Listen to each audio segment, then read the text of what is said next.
జిల్లా కాంగ్రెస్ కమిటీ అధ్యక్షురాలు శ్రీమతి కొక్కిరాల సురేఖ గారికి, గౌరవ మంత్రివర్యులు, ఇప్పుడే రాష్ట్ర వ్యాప్తంగా ఈ ప్రభుత్వం చేస్తున్నటువంటి అనేక కార్యక్రమాలని సవివరంగా వివరించినటువంటి ఐటీ ఇండస్ట్రీ శాఖ మార్చులు శ్రీ దుద్దిళ్ల శ్రీధర్ బాబు గారికి, గౌరవ శాసనసభ్యులు, మీ అందరి ప్రియత నాయకులు, మా అందరికి కూడా అత్యంత ఆప్తుడు శ్రీ ప్రేమ్ సాగర్ రావు గారికి, గౌరవ శాసనసభ్యులు సోదరులు బొజ్జు గారికి, అట్లాగే గిరిజన కార్పొరేషన్ చైర్మన్ కోట్ల తిరుపతి గారికి, జై భీమ్, జై బాపు, జై భీమ్, జై సంవిధాన్ ఇన్ఛార్జ్ గా వచ్చినటువంటి మిత్రుడు సందీప్ గారికి, సంతోష్ గారికి, అట్లాగే వేదిక మీద ఉన్నటువంటి ఇతర ప్రజాప్రతినిధులకి, కాంగ్రెస్ పార్టీ నాయకులకి, ఈ కార్యక్రమానికి విరివిగా తరలి వచ్చిన మీ అందరికీ ముందుగా నా హృదయపూర్వకమైనటువంటి నమస్కారాలు తెలియజేస్తా ఉన్నాను. మంచిర్యాల పట్టణానికి, మంచిర్యాల శాసనసభ నియోజకవర్గానికి, ఈ నియోజకవర్గం నుంచి ప్రాతినిధ్యం వహిస్తున్నటువంటి ప్రేమ్ సాగర్ రావు గారికి నాకు విడదీయరైనటువంటి సంబంధం ఉంది. నా శాసనసభ నియోజకవర్గం మదిర ఎంత ఇష్టమైందో అదే స్థాయిలో మంచిర్యాల శాసనసభ నియోజకవర్గం కూడా నాకు అంతే ఇష్టమైంది. మీ అందరితో ఆనాడు ప్రతిపక్షంలో ఉన్నప్పుడు కాంగ్రెస్ శాసనసభాపక్ష నాయకుడిగా మార్చి 16 నాడు 2023 పీపుల్స్ మార్చ్ అని పాదయాత్ర మొదలుపెట్టిన ఆదిలాబాద్ జిల్లా పిప్పిరి గ్రామం నుంచి కరెక్ట్ గా ఏప్రిల్ 14th రోజు మంచిర్యాల పట్టణాన్ని చేరుకొని ఇక్కడ భారీ బహిరంగ సభ, ఆనాడు అఖిల భారత కాంగ్రెస్ కమిటీ అధ్యక్షులు లక్షలాది మంది భయపడినటువంటి జనసందోహాన్ని ఉద్దేశించి శ్రీ మల్లికార్జున ఖర్గే గారు ఇక్కడ ఇచ్చినటువంటి సందేశం నాకు ఇంకా ఇప్పటికే గుర్తుకు వస్తూనే ఉంది. ఆనాడే మీరు తరలి వచ్చి రేపు జరగబోయేటువంటి సాధారణ ఎన్నికల్లో ఈ రాష్ట్రంలో కాంగ్రెస్ పార్టీ ప్రభంజనం సృష్టించబోతుందని చెప్పి ఆనాడే మీ సభ ద్వారా ఈ రాష్ట్రానికి, మా అందరికి కూడా సంకేతాలు ఇచ్చినటువంటి సందేశాన్ని నేను ఇప్పటికీ మర్చిపోలేదు. అందుకే మిత్రులారా, ఆనాటి మంచిర్యాల సభ ఈ మంచిర్యాల నుంచి తిరిగి ఖమ్మం వరకు నేను చేసేటువంటి పాదయాత్రకి మీ ద్వారా పెద్ద ఎత్తున మాకు ఉత్తేజాన్ని కలిగించడమే కాకుండా శక్తిని కూడా ఇచ్చి ఆ పీపుల్స్ మార్చ్ పాదయాత్రను దిగ్విజయంగా పూర్తి చేసి తద్వారా ఈ రాష్ట్రంలో ఆనాడు రాష్ట్ర కాంగ్రెస్ కమిటీ అధ్యక్షుడిగా రేవంత్ రెడ్డి గారు, సిఎల్పి లీడర్ గా నేను, మిత్రుడు శ్రీధర్ బాబు గారు, మిగతా కాంగ్రెస్ నాయకులంతా కలిసి పెద్ద ఎత్తున దొరల పాలన గడిని బద్దలు కొట్టి ప్రజాపాలన ఇందిరమ్మ రాజ్యాన్ని తీసుకుని రావడం కోసం పెద్ద ఎత్తున సహకరించిన ఈ ఉమ్మడి ఆదిలాబాద్ జిల్లా ప్రజానికాన్ని ఎప్పటికీ మర్చిపోవని చెప్పి ఈ సందర్భంగా సవినయంగా మీకు మనవి చేస్తా ఉన్నాం. ఆనాటి ఈ పాదయాత్రలో అనేక సంగతులు చూశాం.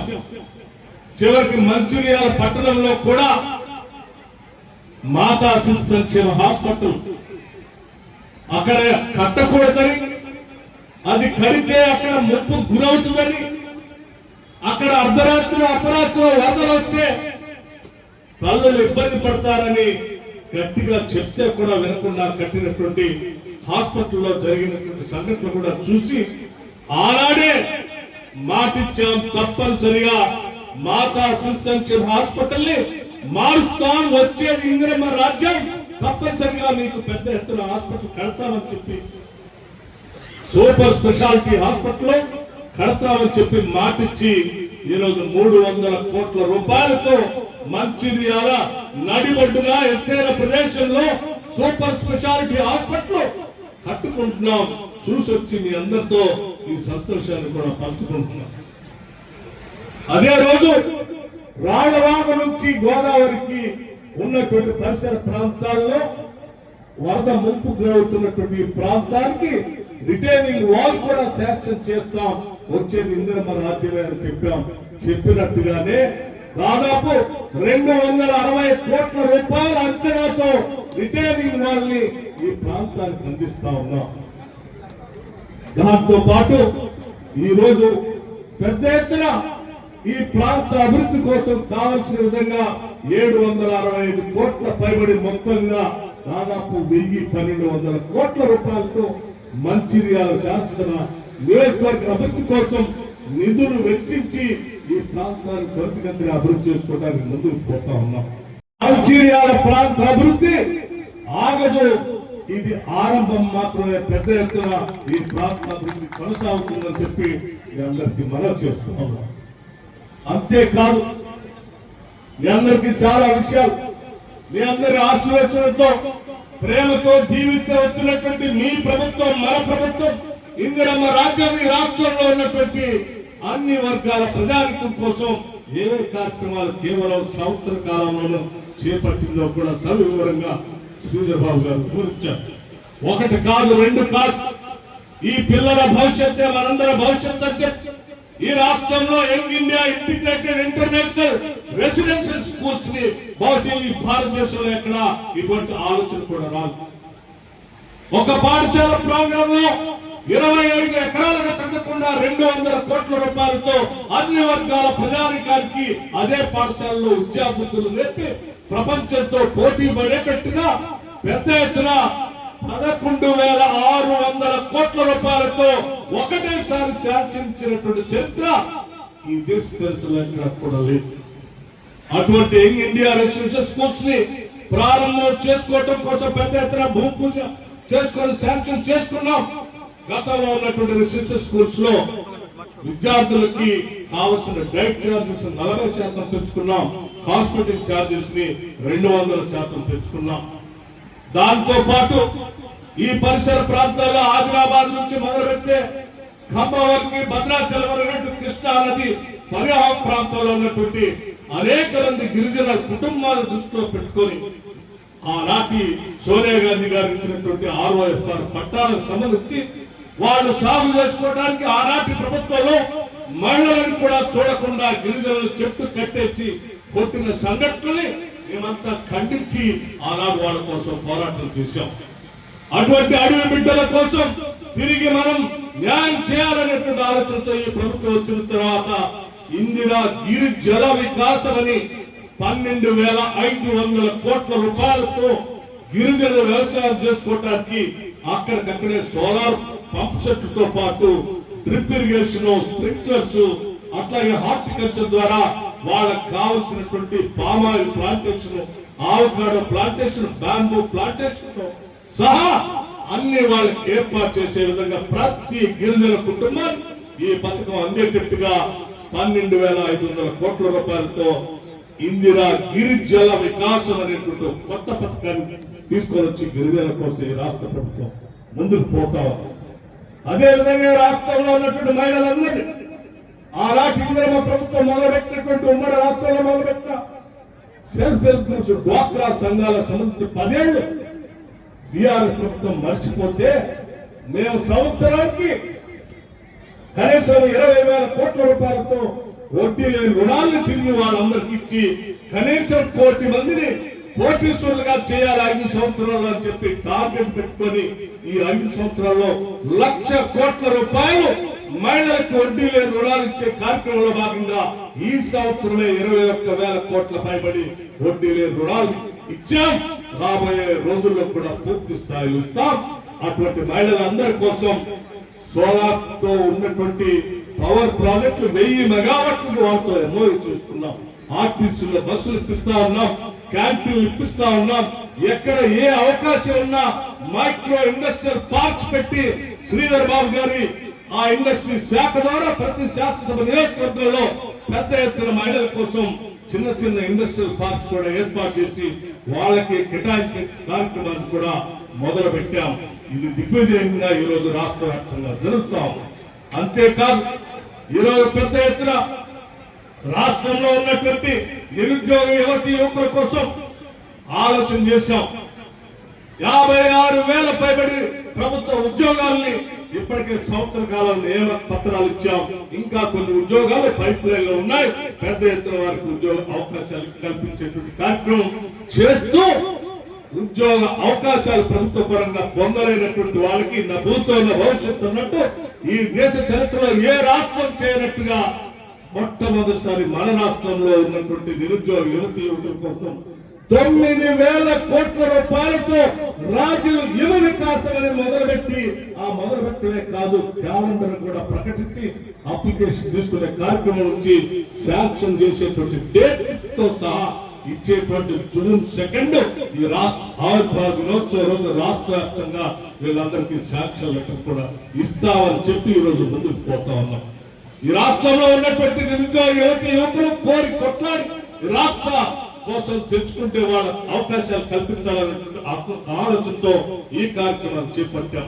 దాంతో పాటు ఈ రాష్ట్రంలో ఉన్నటువంటి పేద వర్గాలు వాళ్ళందరూ సన్నబియ్యం తినాలని 13,525 కోట్ల రూపాయలతో రాష్ట్రంలో ఉన్నటువంటి పేద ప్రజలకు మొత్తానికి దాదాపు 3,10,00,000 మందికి సన్న బియ్యం అందించాలని కార్యక్రమాన్ని రాష్ట్ర ప్రభుత్వం తీసుకొని ముందుకు వెళ్తాం.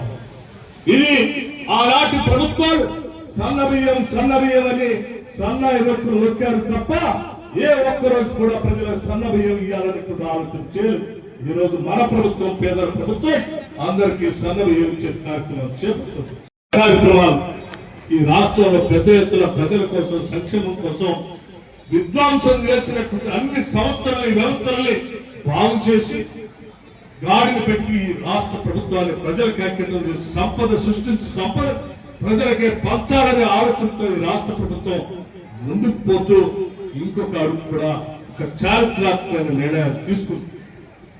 అదే నిర్ణయం మన ప్రియతమ నాయకుడు ఈ రాష్ట్ర ఎన్నికల సందర్భంలో ఈ రాష్ట్రంలో కాంగ్రెస్ పార్టీ అధికారంలోకి వస్తుంది, రాగానే మేము కులగణన చేస్తామని చెప్పాడు. ఆయన చెప్పిన మాట మేరకు ఈ రాష్ట్ర ప్రభుత్వం అధికారంలో రాగానే కేబినెట్ నిర్ణయం తీసుకొని కేబినెట్ లో తీర్మానం పాస్ చేసి అసెంబ్లీలో పెట్టి రాజకీయ ఆర్థిక సామాజిక విద్యా కులగణనకు సంబంధించి పెద్ద ఎత్తున మొట్టమొదటిసారి భారతీయ చరిత్రలో క్యాస్ట్ సర్వే చేసి రాష్ట్రంలో ఉన్నటువంటి కులాలు ఏ కులాలు ఉన్నాయి, ఎవరి ఆర్థిక పరిస్థితి ఏ రకంగా ఉంది, ఎవరి సామాజిక పరిస్థితి ఏ రకంగా ఉంది, ఈ రాష్ట్ర వనరులు ఎవరికి అందుబాటులో ఉన్నాయి, ఎవరికి అందుబాటులో లేకుండా ఇబ్బంది పడుతున్నారు అనేటువంటి అంచనాలన్నింటినీ కూడా స్టడీ చేసి పెద్ద ఎత్తున భవిష్యత్తులో ఆ సహజ వనరుల్ని వనరుల్ని అందుబాటులో లేక అందుకోలేక వెనకబడినటువంటి వర్గాలకి అమలు చేయాలని ఆలోచనతో ఈ రాష్ట్ర ప్రభుత్వం ముందుకు పోతాం. అటువంటి కార్యక్రమంలో భాగంగా ఈ రోజు తెలంగాణలో చేసినటువంటి కుల గణన దేశం మొత్తానికి రోల్ మోడల్ గా మారింది. తీసుకున్నటువంటి కుల గణని కేవలం సర్వే చేసి వదిలిపెట్టలేదు, శాసనసభలో పెట్టాం, ప్రకటించాం. ఆ కుల గణన ద్వారా 42% బీసీలకి రిజర్వేషన్ ఇవ్వాలని శాసనసభలో తీర్మానం చేశాం. తీర్మానం చేయటమే కాదు, ఇది దేశవ్యాప్తంగా కూడా అమలు చేయాలని చెప్పి ఒక తీర్మానం చేశాం. చేసినటువంటి తీర్మానం అమలు చేసే విధంగా పెద్ద ఎత్తున ఢిల్లీ పట్టణంలో ధర్నా చేసి అక్కడ కూడా చేయాలని చెప్పాం. ఇదేదో గాలికి వదిలేసేటువంటి కార్యక్రమం కాదు, పెద్ద ఎత్తున ఒక సామాజిక పరివర్తన కోసం మన రాహుల్ గాంధీ నిన్నగాక మొన్న జరిగినటువంటి 8-9 తారీఖుల్లో అఖిల భారత కాంగ్రెస్ కమిటీ ప్లీనరీ సమావేశాల్లో ఆయన పెద్ద ఎత్తున ఒక మాట చెప్పారు. ఈ దేశంలో ఉన్నటువంటి సంపద మొత్తం పెద్ద ఎత్తున 90% ప్రజానికం అందుబాటులో లేకపోతే దేశ సంపద కేవలం 10% మంది ప్రజల చేతుల్లోనే బంధించబడింది. ఆ సంపదని బద్దలు కొట్టి ప్రజలందరికీ పంచాలి, సంపద ప్రజలకే ఉండాలని చెప్పి ఆయన ఒక తీర్మానం చేసి పెద్ద ఎత్తున మాట్లాడితే ఈరోజు చాలా మంది ఈ రాష్ట్రం ఆర్థిక అరాచకత్వం పెద్ద ఎత్తున దోపిడీ చేసి సామాజిక అరాచకత్వాన్ని సృష్టించినటువంటి పెద్దలు ఈరోజు కాంగ్రెస్ పార్టీ కులగణన చేస్తా ఉంది. జరిగినటువంటి కులగణన ద్వారా వనరులందరినీ పంచేటువంటి కార్యక్రమంలో ముందుకు పోతా ఉంది. దాంతో పాటు దశాబ్దాలుగా ఎస్సీ కేటగరైజేషన్ గురించి ఆలోచన చేస్తుంటే ఎవరు చేయకపోయినా వీళ్ళు చేసి న్యాయం చేసేటువంటి కార్యక్రమాన్ని ముందుకు పోతా ఉన్నారు. ఈ రెండు జరిగితే ఈ రాష్ట్రంలో బలహీన వర్గాలు, దళితులు, గిరిజనులు పెద్ద ఎత్తున లబ్ధి చెందుతారు, బహుజనులంతా బాగుపడతారని వాళ్ళు ఆపాలన్నటువంటి ఒక రాజకీయ కుట్రతో ఆర్థిక అరాచకత్వాన్ని సృష్టించినటువంటి రాజకీయ పార్టీల సంబంధించిన బీఆర్ఎస్ నాయకత్వం, బీజేపీ నాయకత్వం ఈరోజు రాష్ట్ర ప్రభుత్వంపై విషం కక్కుతాం. నేను చెప్తా ఉన్నాను ఒకటే మాట, ఈ రోజు మీరు ఆనాడు సృష్టించినటువంటి ఆర్థిక అరాచకత్వంతో రాజకీయ అరాచకత్వాన్ని ఈరోజు సృష్టించడం కోసం ప్రయత్నం చేస్తా ఉన్నారు. కానీ మీరు ఏమీ సాధించలేరు. ఎందుకంటే ఈనాటి కాంగ్రెస్ పార్టీ, కాంగ్రెస్ ప్రభుత్వం, రాజీవ్ గాంధీ గారు కానీ, రేవంత్ రెడ్డి గారు కానీ, ఈ కేబినెట్ కానీ పూర్తిగా కట్టుబడి ఉంది. కుల గణన ద్వారా జరుగుతున్నటువంటి సంఖ్యాపరంగా ఆర్థిక వనరులు పంచే కార్యక్రమంలో పూర్తి స్థాయిలో ముందు పోయే కార్యక్రమంలో ఉంది. నువ్వు కాదు, నీ తాత కాదు, నీ ముత్తాత కాదు, ఎవడు వచ్చి ఆపినా ఈ సామాజిక పరివర్తన, సమసమాజ నిర్మాణం కాంగ్రెస్ పార్టీ సిద్ధాంతం తప్పనిసరిగా ముందుకు తీసుకొని పోతాం. ఈ ఆర్థిక వనరులు పంచుతాం. ఇదే ఈ రాష్ట్ర ముఖ్యమంత్రి నిర్ణయం. దానికి మేమంతా కట్టుబడి పెద్ద ఎత్తున మా కేబినెట్ అంతా నిర్ణయం తీసుకొని ముందుకు పోతా ఉన్నాం. రాజీవ్ గాంధీ గారే ఈ దేశానికి ఒక దార్శనికుడు, ఈ దేశానికి దశాదిశ నిర్దేశం చేస్తా ఉన్నా. రాహుల్ గాంధీ గారు ఓ పక్కన, అదానీ గారు, అంబానీ గారు అడ్డగోలుగా దేశ సంపదనంతా క్రోనిక్ క్యాపిటలిస్ట్ దోపిడీ చేస్తా ఉంటే ఆయన భారత్ జోడో యాత్ర పిలిపించి ఈ దేశ సంపద ప్రజలకే ఉండాలని పిలిపించాడు. ఈ దేశ వల్ల ప్రజలకే చెందాలని పిలిపించాడు. భారత్ జోడో యాత్రలో వేలాది కిలోమీటర్లు నడిచి ఈ దేశానికి దశ దిశ నిర్దేశం చేస్తూ రాబోయే రోజుల్లో ఈ దేశ సంపద ప్రజలందరికీ పంచుతాం. ఆ కార్యక్రమే కాంగ్రెస్ పార్టీ ముందున్నటువంటి ఏకైక లక్ష్యం. ఈ దేశ వనరులు కానీ, రాష్ట్ర వనరులు కానీ ప్రైవేటు వ్యక్తుల చేతుల్లోకి ఎట్టి పరిస్థితుల్లో పోనీయం అని చెప్పి ఈరోజు ముందుకి పోతూ ఆయన ఒక నినాదం ఇస్తే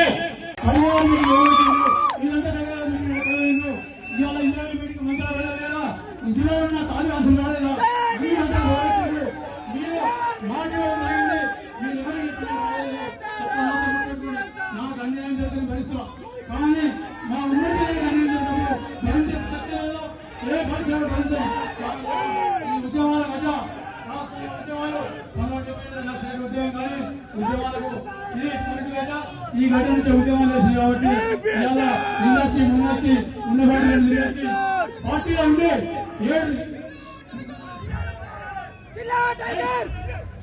7 రోజులు వెల్లపల్లి పదార్థం వేస్తే కనీసం 7 నిమిషాలు రాలేదు. వాళ్ళు ఇలా ఆ దినం గారి సభకు రాలేదు. కనీసం మంది పడతారు. మొత్తం టీఆర్ఎస్ 2 సార్లు, బీజేపీ అన్ని పార్టీలు వచ్చిన ఎవరైతే ఉన్నారో వాళ్ళు కూడా ఇలా మంత్రి పదవి అడుగుతారు. వాళ్ళు మా కుటుంబాలు 3 అయిపోయినాయి. ఇంకోటి చేస్తే జిల్లాను కాంగ్రెస్ పార్టీ వారికి వ్యక్తం చేసి అమ్మజైంది. అప్పుడు కానీ ఈ జిల్లా ఉమ్మడి జిల్లా తెలుస్తుంది. ఇప్పుడు ఇవాళ నా ఆదివాసీలు, నా దళితులు, నా మైనార్టీ సోదరులు గొంతులేని వాళ్ళకు ఉంటాయి ఉన్నాయి కాబట్టి ఖచ్చితంగా వాళ్ళందరి గొంతుకైనా ఉన్నా నా గొంతు వస్తే వాళ్ళందరి గొంతులు పోతాయి కాబట్టి ఖచ్చితంగా వాళ్ళ కోసం చేయవలసిందిగా ఉన్నా. ఈ అవకాశం ఇచ్చిన దానికన్నా ఇద్దరు శ్రీరామగారు మాట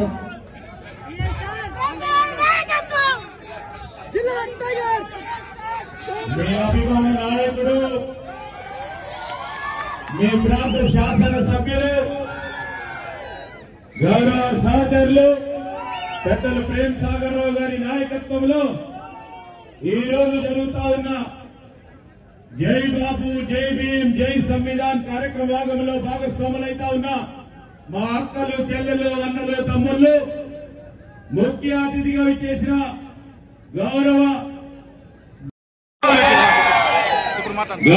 సహచరులు పెద్దలు ప్రేమ్ సాగర్ రావు గారి నాయకత్వంలో ఈ రోజు జరుగుతా ఉన్న జై బాబు జై భీమ్ జై సంవిధాన్ కార్యక్రమ భాగంలో భాగస్వాములైతా ఉన్న మా అక్కలు చెల్లెలు అన్నలు తమ్ముళ్ళు ముఖ్య అతిథిగా ఇచ్చేసిన గౌరవ డిప్యూటీ చీఫ్ మినిస్టర్ గారు బట్టి విక్రమార్క గారికి జిల్లా కాంగ్రెస్ అధ్యక్షులు సోదరిమణి సురేఖ గారికి మా సహచర గౌరవ శాసన సభ్యులు బొజ్జు గారికి ఈ పార్లమెంటు నియోజకవర్గ ఈ జై భీమ్ జై బాపు జై సంవిధాన్ కార్యక్రమానికి కన్వీనర్ గా వచ్చిన సంతోష్ గారికి మున్సిపల్ చైర్మన్ గారికి వివిధ స్థాయిలో మండల కాంగ్రెస్ అధ్యక్షులు గ్రామ శాఖ అధ్యక్షులు యువజన కాంగ్రెస్ ఎన్ఎస్సిఐ మహిళా Congress SC ST OBC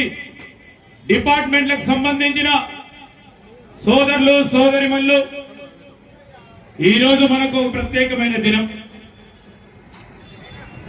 Bharat Ratna Babasaheb Ambedkar గారి జయంతి ఈ జయంతి సందర్భంలో వేలాది మందిని ఇక్కడికి పిలిచి ఒక సందేశాన్ని ఇవ్వాలని ప్రేమ్ సాగర్ రావు గారు ఓ గొప్ప ప్రయత్న భాగంలో డాక్టర్ బాబాసాహెబ్ అంబేద్కర్ గారి ఆశయాలని వారి ఆలోచనని వారు చూపెట్టిన బాటలో నడపాలని ఈ నియోజకవర్గానికి సంబంధించిన కాంగ్రెస్ పార్టీ కార్యకర్తని నాయకుడిని సమానత్వం చేయాలని ఒక ఆలోచన దృక్పథంతో వేలాది మందికి తెరలి రావడం జరిగింది. దాదాపు నెల రోజుల నుంచి ఈ జై బాపు జై భీమ్ ఈ జై సంవిధాన్ మన రాజ్యాంగం ఈ కార్యక్రమ భాగంలో ప్రతి ఒక్కరు ప్రతి గ్రామంలో ఇంటింటికి పోయి ఈరోజు మన రాహుల్ గాంధీ గారు మన అధ్యక్షులు మల్లికార్జున్ ఖర్గే గారు సోనియా గాంధీ గారి నేతృత్వంలో రాజ్యాంగానికి సంబంధించిన అనేక అంశాలు బాపూజీ చెప్పిన అనేక అంశాలని ప్రతి ఇంటిలో మనం చెప్పి తీరాలి. ఈరోజు రాజ్యాంగాన్ని బలహీనపరిచే విధంగా చేస్తా ఉన్న ప్రయత్నాలను అడ్డుకోవాలి. ఒక ప్రక్కన బీజేపీ నాయకత్వం బీజేపీలో ఉన్న మరి హోంమంత్రిగా ఉన్న పెద్దలు రాజ్యాంగం విషయంలో అంబేద్కర్ గారి విషయంలో ఏ విధంగా మాట్లాడటం జరిగింది, చులకనగా మాట్లాడటం జరిగింది.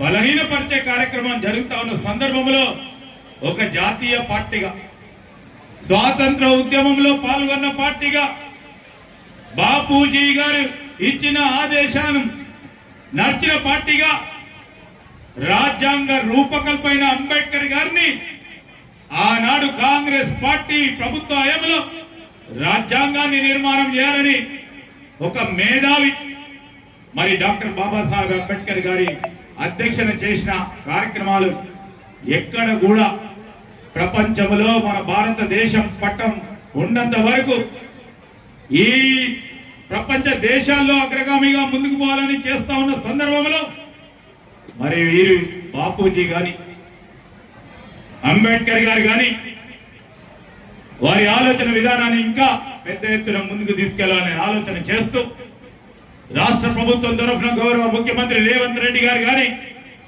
గౌరవనీయులు డిప్యూటీ చీఫ్ మినిస్టర్ బట్టి విక్రమార్క గారు కానీ ఈ రోజు మనం అందరం చూస్తా ఉన్నాం.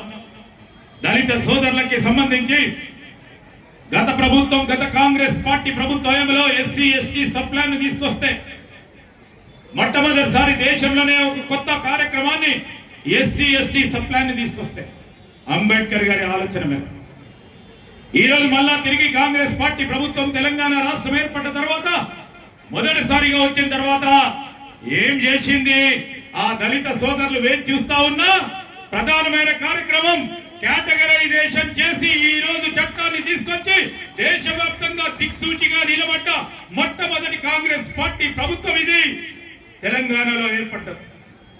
రాహుల్ గాంధీ గారి ఆలోచన మేరకు ఈ రోజు ఓబీసీలకు సంబంధించి ఇతర వర్గాలకు సంబంధించి జనగణన చేయాలని ఒక దృఢ నిశ్చయంతో జనగణన చేసి రాబోయే కాలంలో ఓబీసీలకు సంబంధించి ఈరోజు అన్ని వర్గాలకు సంబంధించిన ప్రజానికానికి న్యాయం చేయాలి అనే ఉద్దేశంతో జనగణన కార్యక్రమాలు చేయటం జరిగింది.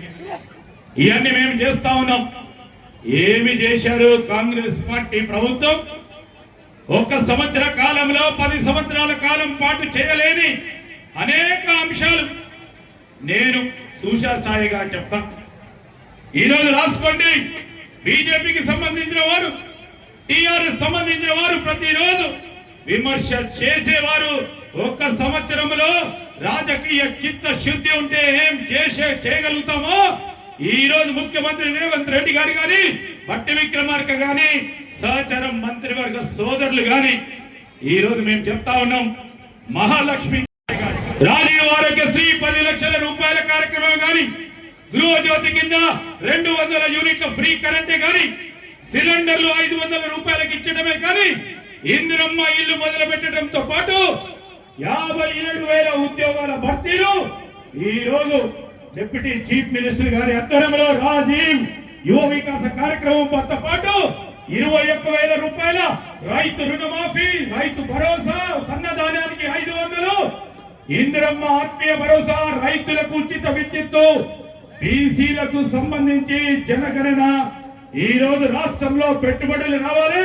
ప్రేమ్ సాగర్ రావు గారి నేతృత్వంలో ఇక్కడ పారిశ్రామిక వాడ ఏర్పాటు చేయాలని పెట్టుబడులు తీసుకొచ్చే కార్యక్రమ భాగంలో ఈ రోజు విదేశాలకు పోయి పెట్టుబడులు తీసుకురావడంతో పాటు మహిళలకు 21,000 కోట్ల రూపాయలు 3 గ్రూపులుగా ఎస్సీల వర్గీకరణ, young India skills university, young India residential schools, diet cosmetic ఛార్జీల పెంపు, గిగ్ వర్కర్స్ సంబంధించిన ప్రమాద భూమి, గల్ఫ్ మృతులకు 5 లక్షల రూపాయల ఎక్స్గ్రేషియా, కొత్త సిటీ నిర్మాణం, future city, regional ring road నిర్మాణం, కొత్త ఆసుపత్రి, ఉస్మానియా ఆసుపత్రి నిర్మాణంతో పాటు మెట్రో రైలు హైదరాబాద్ లో విస్తీర్ణ, మూసీ నది పునర్జీవనం కార్యక్రమంతో పాటు మొన్ననే మొదలుపెట్టి ఇక్కడ ఉంటున్న 99% మందికి తెల్ల రేషన్ కార్డు ఉన్న ప్రతి ఒక్కరికి వ్యక్తికి 6 కేజీల చొప్పున సన్న బియ్యం ఇచ్చే కార్యక్రమాలని ఒక్క సంవత్సర కాలంలో మన ప్రభుత్వం చేపట్టిన విజయాల విధి ప్రగతి రథం, సకల జనుల హితం, మా ప్రజా ప్రభుత్వం చేస్తా ఉన్న కార్యక్రమ భాగంలో ఈ రోజు పెద్దలు ప్రేమ్ సాగర్ రావు గారు నాకు కొద్దిగా ఈర్ష్య కలుగుతారు. మంత్రి అయినా కానీ ఇన్ని వేల కోట్ల, ఇన్ని వందల కోట్ల రూపాయలు నేను నియోజకవర్గం తీసుకొచ్చాను. 760 కోట్ల రూపాయలు మనకి ఇది ఒక్కనే రోజు ఇప్పుడే శంకుస్థాపన కార్యక్రమాలు చేశారు. ఇంకా చేయాలనుకుంటున్నారు, ఇంకా చేయదలుచుకునే ఓ ప్రధానమైన కార్యక్రమాలు అన్ని చేస్తూ ఉన్నారు. ఇప్పుడే చూసాము అంబేద్కర్ గారి కూడలి వద్ద ఎంత సుందరంగా తీర్చిదిద్దడం జరిగిందో. హాస్పిటల్ నిర్మాణం జరుగుతూ ఉంది. ఈ పట్టణానికి సంబంధించి ఈ జిల్లా కేంద్రంగా అనేక కార్యక్రమాలు చేపట్టాలని ఆలోచన చేస్తా ఉన్న ప్రేమ్ సాగర్ గారికి మేము ఎప్పుడు కూడా పూర్తి స్థాయిలో సహకరించే కార్యక్రమం చేస్తాం. అతి త్వరలో రాబోతా ఉన్నాం. నేను గాని, భట్టి గారు గాని ఇక్కడ ఒక ఇండస్ట్రియల్ టౌన్షిప్ క్రియేట్ చేయడానికి అతి త్వరలో శంకుస్థాపన కార్యక్రమానికి వారు అడిగే చూస్తా ఉన్నారు. నేను చెప్తానో లేదా అని అతి త్వరలో వారికి కావాల్సిన నిధులు కేటాయింపు చేసి ఈ ప్రాంతాన్ని, ఈ ప్రాంత యువతకి ఉపాధి కల్పన భాగంలో మేము తప్పకుండా సహకారం చేస్తాం. పరిశ్రమలు ఏర్పాటు చేయడానికి పూర్తి స్థాయిలో మా వంతు సహకారం ఉంటుందని మీ అందరికి మనవి చేయడానికి మేము వచ్చాం. మీరెంత పూర్వకంగా మమ్మల్ని పిలిచి ఈ రోజు ఈ కార్యక్రమంలో పాల్గొనడానికి నన్ను ఆహ్వానించిన జిల్లా కాంగ్రెస్ అధ్యక్షులు సోదరిమణి సురేఖ గారికి, మిత్రులందరికీ, గౌరవ శాసనసభ్యులు ప్రేమ్ సాగర్ గారికి ప్రత్యేక కృతజ్ఞతలు తెలియజేస్తూ ఇవాళ ఇప్పటి వరకు కాంగ్రెస్ పార్టీ కార్యక్రమాలు కానివ్వండి, పార్టీ ప్రభుత్వ కార్యక్రమాలు కానివ్వండి, అన్నిట్లో మంచిర్యాల నియోజకవర్గం ముందుంది. అధికారం పార్టీ వచ్చి అధికారం ముందుంది. దానికి సహకరించి మీ అందరికీ మరొకసారి వందనాలు. ఇప్పటికీ చాలా ఇబ్బందికరమైన పరిస్థితుల ప్రోగ్రాం క్యాన్సిల్ చేస్తే మంచిర్యాల ప్రజలకు, కార్యకర్తలకు, నాయకులకు నా మాట పోతనే ఉద్దేశంతో ఊపిరి సొంత కార్యక్రమాల మధ్య ఈ కార్యక్రమానికి వచ్చిన సహోదరుడు రాష్ట్ర ఉప ముఖ్యమంత్రి, ఆర్థిక మరియు విద్యాశాఖ మంత్రి పెద్దలు బట్టి విక్రమార్క గారు ఇవాళ వారి గురించి ఒక 2 నిమిషాలు మాట్లాడగలుగుతారు. వారికి ప్రభుత్వం వచ్చిన తర్వాత ఆర్థిక శాఖ ఇచ్చి టీఆర్ఎస్ వాళ్ళు ఏమనుకున్నట్టే ఇది మొత్తం దిక్కుదివానం దివాలు చేసింది, ఈ ముఖ్యమైన ఆర్థిక మంత్రి కూడా నేను జుట్టు వీక్కొని వెళ్ళిపోతానే ఒక ఆలోచనతో వాళ్ళు ఇచ్చింది. కానీ ఇచ్చింది ఏంటంటే ఖాళీ శిల్ప, భుజం చేసుకుని సంచి, ఇవి 2 మాత్రమే ఇచ్చింది. అటువంటి పరిస్థితుల ఒక చిన్న సమస్య, చిన్న మహాభారతం గురించి ఒక చిన్న ఒక్క నిమిషం చెప్తాను. మహాభారతంలో 13 పట్టణాలలో వనవాసం స్టార్ట్ అయిన తర్వాత దుశ్శాసనుడు బాగా కోపిస్తే అతడు దుర్యోధన దగ్గరికి పోయేది ఎత్తి కోపం చేయబోతే, లేదు మా అన్నలు అక్కడ మీకోసం రెడీ చేస్తారు, అక్కడికి వెళ్ళండి. దుర్దేశం ఏంటంటే అక్కడ అన్నం అయిపోద్ది, ఖాళీ ఉంటుంది కాబట్టి వాళ్ళని శపించడం ఉద్దేశంతో పంపించింది. పంపిస్తే వాళ్ళు వచ్చి ద్రౌపదిని కలిసి, అమ్మ మేము భోజనం చేసి వస్తాం, మా భోజనం తయారు చేయండి, నేను మధ్యలో స్నానం చేసి వస్తామని చెప్పడం జరిగింది. ఆ తల్లి ఎక్కడ చూస్తే ఏం దొరుకుతుంది, కాలు చిప్ప కనబడుతుంది, కుక్క మెద్దు కనబడుతుంది, నెత్తి కొట్టుకున్న పరిస్థితులలో అప్పుడు వాసుదేవుడు కృష్ణుడు వచ్చి అన్న ఇట్లా వస్తుంటే చెప్పిన ఒక్క మెత్తు తింటే మొత్తం వాళ్ళు ఋషులు వచ్చి కూర్చున్న తర్వాత ఇంటికి మొత్తం మంది కడుపునింటిపోయి మాకు సరిపోతుంది, మాకు ఆయాసం అవుతుంది పండుకుంటాం అనే విధంగా చేసిన అట్లా వారికి అబ్బాయి చెప్పినా కూడా ఆ మెతుకు ద్వారా ఆర్థిక స్వాతంత్రాన్ని తీసుకొచ్చి ఈరోజు రాష్ట్రాన్ని ఇంత ముందు బాగా తీసుకుపోతున్న మిత్రులు బట్టి విక్రమార్క గారికి, ఇక్కడ వేదిక మీద ముగ్గురం ఉన్నాం. ముగ్గురు గురించి ఒకటే మనం చెప్తాం. బ్రహ్మ, విష్ణు, మహేశ్వరుడు. బ్రహ్మ మా పెద్దలు సిద్ధరావు గారు, ఆయన రాష్ట్రపడితే మాట్లాడేది ఉంటుంది, రాసింది ఫైనల్. ఇక రెండోది విష్ణుమూర్తి, మూడోది నేను ముక్కోపి గోళాశంకరు. ఇక పాపం మధ్యలో భట్టి గారు నేను ఇచ్చిన వరాలు నా కోపాన్ని అటు శ్రీరావు గారు రాసిన రాతను ఈ బ్యాలెన్స్ చేయలేక ఆయన అవస్థ వర్ణాతీతంగా పాపం వారిని నిర్వహించి మమ్మల్ని మొత్తం ఈ రకంగా వారికి పెద్దలు ధన్యవాదాలు. ఖానాపూర్ ఎమ్మెల్యే ఆదివాసీ నాయకుడు బొజ్జు గారికి స్వాగతం. అదేవిధంగా ఇంకొక కామెంట్లో పాటిస్తే బట్టి గారు 75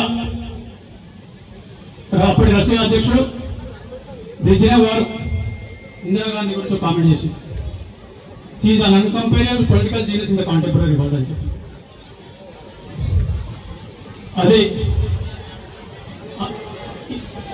ప్రపంచంలో అతిపెద్ద జీనియస్ అని పూర్తి తెలుగులో చెప్పలేదు. కాలమాన పరిస్థితులకు అనుగుణంగా ఆమె పొలిటికల్ జీనియస్ అని చెప్పడం జరిగింది. బట్టి గారికి సూర్యుడికి సూర్యాదం వర్తిస్తుంది, ఆకాశం మీద వారికి పడ్డా కూడా ఇంకా వాళ్ళే పడ్డ పూద్దామని ఫుల్గా నడిపిస్తుంది. సో అందుకోసం చెప్తున్నా, ఈ రాజకీయాల గురించి నేను చెప్పవలసిన మీద వారికి బాగా చెప్తాను. మా సావాసం 20 సంవత్సరాల ముగ్గురిది. ఇక పెద్దలు సీదా బట్టి గారికి ఇంకో 2 నిమిషాలు చెప్పేసి బట్టి గారి గురించి కరకట్టలు పాదయాత్ర సందర్భంలో ఇక్కడ బాధ చూసి మంత్రాల కరకట్టల గురించి మాట్లాడి చేసింది. అదేవిధంగా మాతా శిశు హాస్పిటల్ కానీ దాన్ని చూసి హాస్పిటల్ చేసింది. ఇంకా లిఫ్ట్ కూడా ప్రాసెస్ ఉన్నాయి. ఇవన్నీ సింగరేణి కానీ మిగతా రోడ్లు ఇవన్నీ చేస్తూ వస్తుంది. ఇంకా ఇప్పుడు చేసింది చాలా తక్కువ, ఇంకా చేయాల్సింది చాలా ఎక్కువ ఉన్నది. ఎందుకంటే ఒక సందర్భంగా మీరే చెప్పారు, మధ్య మంత్రాలు వేరు కాదని. సో అది ఆ మాట నిలబెట్టుకుంటున్న నమ్మకం నాకు ఉంది. ఇక్కడ ఏమైంది సార్ పైసలు చేద్దాం ఏదో నా తిప్పల్ని పడేటి నడుపుతాను. ఇంకా మిగతా ఉన్నాయి చాలా ఇబ్బంది టైం లేదు వాడు అయితే ఇమీడియట్గా వెళ్ళాల్సింది కాబట్టి పెద్ద శ్రీధర్బాబు గారు మాకు ఇంకా నాకు అనే కానీ మాకు ఉంటుంది మంత్రాల ప్రజలు కానీ మంత్రాల కార్యకర్తలు కానీ మంత్రాల ప్రజలు కానీ నాయకులు కానీ మాకు శ్రీధర్ బాబు గారు మాకు అధికారం ఉన్నా లేకున్నా అండగా ఉన్నారు అనే ఒక ధైర్యం ఒక నమ్మకం ఆపద వచ్చిన ప్రతిసారి నేను నాటు ముందుకొచ్చి ఈ మంత్రాల నియోజకవర్గాన్ని కానీ మంత్రాల జిల్లాలు కానీ ఉమ్మడి జిల్లాలు కానీ ఒక వెన్నుపూసలు చూసుకున్న పెద్దలు శ్రీధర్బాబు గారికి ధన్యవాదాలు కృతజ్ఞతలు. దీంతో పాటు వారి గురించి ఒక మాట చెప్తాను. ఇక్కడ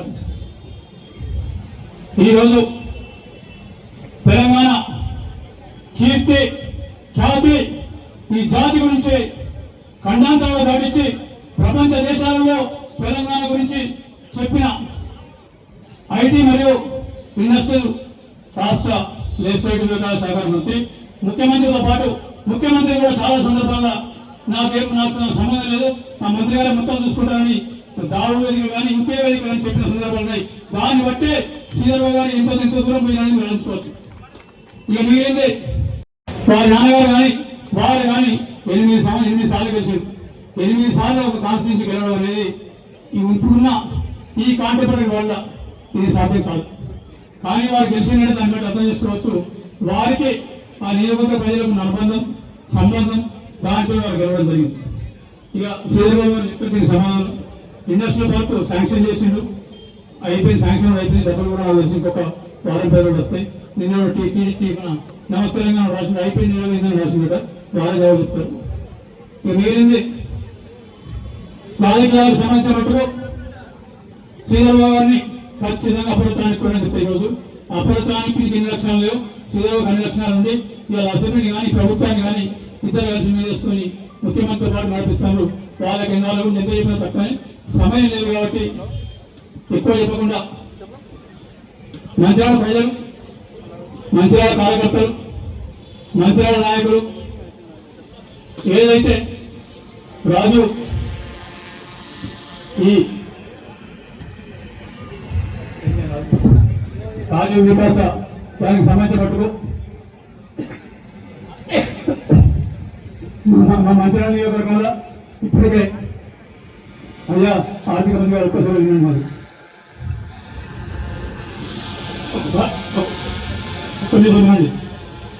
రాజీవ్ వికాసకు సంబంధించి మంత్రాల నియోజకవర్గంలో 10,000 మంది పేరు ఎన్రోల్ చేసి ప్రతి ఒక్కరికి ఇవ్వాల్సిన బాధ్యత 10,000 మంది అట్లా అంటే కార్యకర్తలు అట్లా అందరు కార్యకర్తలు ఏం చెప్తాం తప్పకుండా చేయాల్సి వస్తుంది. అదేవిధంగా ఇంకొక 2 విషయాలు చెప్తా. ఈఎస్ గురించి చెప్పగా తప్పదు వేదిక మీద ఇవాళ చెప్తాను, మరొకసారి విధి తీసుకొని చెప్తున్నా. ఈజీఎస్కు 2 కండిషన్లు పెట్టేది.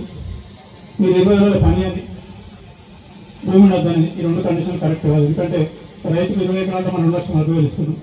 వీళ్ళకు ఎకరం భూమి ఉంటే ఎకరం రిస్ట్రిక్ట్ చేయండి. ఎకరం భూమి 12,000 ఒక 12,000 వాళ్ళకి ఇచ్చేంత మాట్లాడ వాళ్ళకి కోటేశ్వర వాళ్ళకి ప్రభుత్వం జవాబు చేయదు. దాని దృష్టి పెట్టుకుని దాని ద్వారా 17 లక్షల మంది లాభపడతారు. 15 లక్షల మంది అంటే 17 2 34 లక్షల మంది దాదాపు 40 లక్షల మంది మనకు కృతజ్ఞత జీవితకాలం ఉంటారు. కాబట్టి అదొకటి మీరు మన్నించి ఎట్లా చేయాలని చెప్తూ మిగిలింది ఇంద్రమ్మ విషయానికి మీరు 3,000 ఇస్తారు, 4,000 దానికి అవేస్ట్ కాదు. కానీ మీరు 4 ఎందుకంటే అర్హులైన ప్రతి ఒక్కరు అప్లై చేసుకోమంటే అప్లై చేసుకోవాలి. ఇంద్రమ్మ రాజ్యంలో ఈ రోజు మీకు 3,000 4,000 ఇస్తే రైతు బంధు రైతు రుణం ఇట్లా చేసినా అంతకన్నా భయానక వాతావరణం వస్తుంది. కాబట్టి నేను ఒకటే అడిగితే చెప్తున్నాను, మీరు 4 సంవత్సరాలు ఇవ్వడానికి నిర్ణయం తీసుకున్నప్పుడు కాల్సింది 14,000 15,000 ఇవ్వండి. ఫస్ట్ ఇయర్ 3,500 ఇస్తాం. వాళ్ళకి పూర్తి పూరెస్ట్ పీడాలు ఇస్తాం. రెండోది వాళ్ళకన్నా కొంచెం మంచిగా ఉన్నారు వాళ్ళకి ఇస్తాం. 3వ సంవత్సరం వాళ్ళకి ఇంకో వాళ్ళకి ఇస్తాం. లాస్ట్ అందరికి ఇస్తాం. చెప్తే ప్రజల దగ్గర పోయి మాట్లాడతాం. మన ధైర్యం పోయి ధైర్యంతో పోయి మాట్లాడే అవకాశం ఉంటుంది. కాబట్టి ఈ 2 మానించగలని ఇంకా చాలా చెప్పండి. పెద్దల వాళ్ళకు పోయే అవసరం ఉంది. కాబట్టి మరొకసారి ఈ కార్యక్రమానికి ఎంత పనిచేస్తున్నా వచ్చిన వాళ్ళందరికీ మరొకసారి శిరస్సు వచ్చి నమస్కరిస్తున్నా.